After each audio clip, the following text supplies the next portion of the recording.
Bonjour à tous, c'est Tsiange. Là, je vais vous parler des officiers du coup. Alors, les officiers, donc on a l'onglet en bas de la map. Voilà. Donc là, les officiers, alors, chaque officier, ils ont tous 4 compétences en fait. Donc, les compétences se débloquent en upant leur niveau. Donc, leur niveau, donc par exemple, la dernière compétence, je sais qu'elle se débloque au niveau 30. Les autres, bah, je sais plus parce que je les ai déjà débloqués. Je crois qu'il y en a une qui se débloque, la troisième au niveau 20. Et la deuxième, ça doit être au niveau 15, je crois. Je crois que ça doit être ça. Ça doit être 15, 20, 20 et 30. Si je dis pas de bêtises, ça doit être dans ces niveaux-là. Donc, ce qui est intéressant, c'est après de regarder un peu chaque compétence parce que chaque personnage est fort avec un type d'armée. Par exemple, Eruptor, il est fort avec les artilleries. Loup Blanc, elle est forte avec les infanteries. Ange de Lumière, pareil, elle est forte avec les infanteries. Alors du coup, pour mettre des officiers, il suffit d'aller dans Armée, ici, et là vous avez, donc vous cliquez sur leur portrait en fait, normalement je vais vous le montrer, donc normalement voilà, retire-toi j'ai dit, voilà, là, non, ça l'a pas validé, déploie. Donc là voilà, normalement vous n'avez pas d'officier, c'est qu'il y a un plus, et donc du coup il faut mettre vos officiers, donc ça apporte en dessous, on voit les compétences, les bonus de compétences, ils apparaissent, donc ça apporte tous les bonus à vos troupes. Donc voilà, faut bien faire attention à ça. Donc chaque personnage, par exemple avec un char, donc on voit il y a les petits logos ici, hein. Tout devant, là on voit l'infanterie ici. Ici on voit les chars avec le H. Donc du coup chaque personnage, on voit leurs compétences. Voilà, ici on retrouve les logos. À quoi ça correspond? On voit qu'il est fort avec les L, les SH, un autre type de char, les H et les M. Pareil, si on voit loup blanc, normalement loup blanc, on doit voir l'infanterie. On voit le petit casque de l'infanterie qui est là. Donc voilà, c'est vraiment pour nous dire, voilà, ce personnage-là, il est utile avec ces armées-là en fait.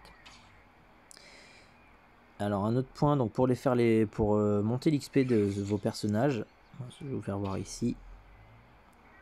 Donc il faut cliquer ici et vous allez sur mission d'officier. Et là, mission d'officier, donc voilà, ils viennent tous de rentrer, donc c'est très bien. Hop, vous récupérez vos ressources. Donc on voit, donc quand on récupère nos ressources, le truc, on voit qu'on a un rang de camp et une XP d'officier. Donc là on récupère tout, voilà, ils vont tous monter. Alors, vous voyez aussi le taux de réussite, je suis jamais à 100%, je suis pas toujours à 100%. Je vais vous expliquer pourquoi je suis pas à 100% et pourquoi c'est pas très utile d'être à chaque fois à 100%. Alors, un point important, donc là on va renvoyer chaque armée. Donc ici on peut voir que c'est le camp des alliés en fait. Donc qu'il faut mettre un personnage des alliés. Juste à côté, on voit les conditions de mission. Encore à côté, on voit le taux de réussite. Donc vous allez voir, par exemple, si je mets l'adjudant Percy, voilà, déjà je suis passé à 59% de taux de réussite, et j'ai une condition de rempli, et j'ai le logo des alliés qui est apparu. Donc ensuite, on va chercher un camion, donc il y a Gardien de la Vérité. Donc voilà, là je passe directement à 100%. Donc le fait que l'agent Percy fasse partie des alliés, j'ai un bonus d'XP et un bonus de rang de camp du coup.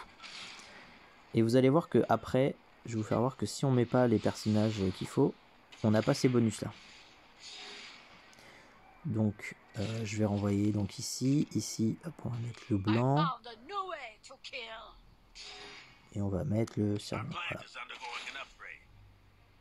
Ah, vous voyez, ah ben, j'ai pas fait voir, j'étais à 84%. Donc quand on est dans les 80%, généralement on loupe jamais une mission. Moi j'ai pas loupé une seule mission depuis le début.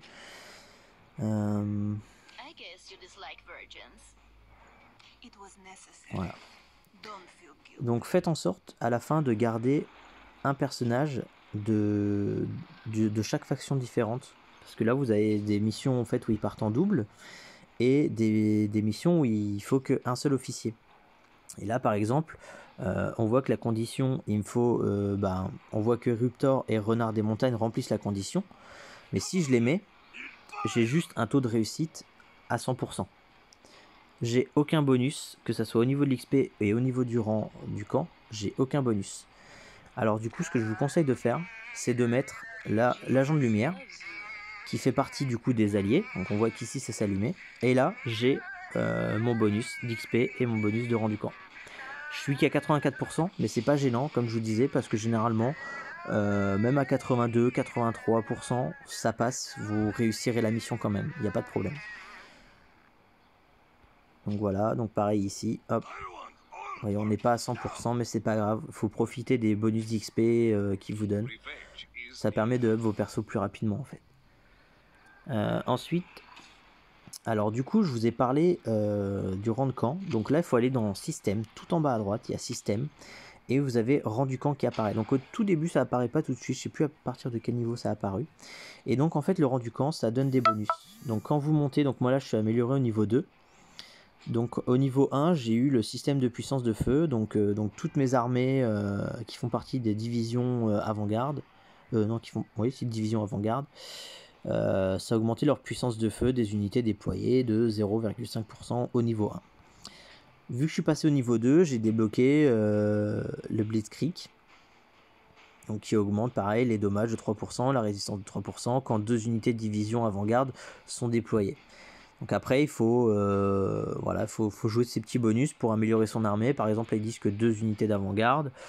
Est-ce que j'ai 2 unités d'avant-garde de déployer? Ouais. J'ai 2 unités d'avant-garde déployées, donc c'est très bien. Donc je profite de ce bonus là en fait. Mince, c'est pas ça que je voulais. Donc du coup on retourne dans système.